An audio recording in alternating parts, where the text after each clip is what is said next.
Hi there! In today's video, I'll show you how to use flashlight on both of the screens of your Samsung Galaxy Z Flip 6.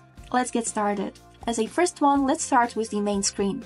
To enable flashlight, we would need to swipe down to open the control center, and here you can notice this flashlight icon. I can swipe down once more so you can see the text that is flashlight. To enable it, we need to simply click on this icon and the flashlight is turned on. Now, to disable the flashlight, we would need to click on the same icon once more, and the flashlight isn't working anymore. So, now let's move on to the cover screen.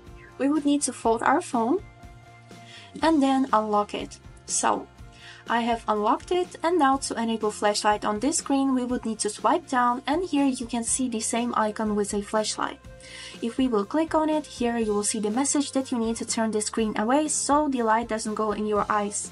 And to enable flashlight, we would need to click on the volume button and the flashlight will go on. We can disable the flashlight by clicking this button turn off on the screen, or by clicking on the volume button again. And that's it! Now you know how to use flashlight on both of these screens. That was all for today. I hope this video was helpful for you, and thank you so much for watching.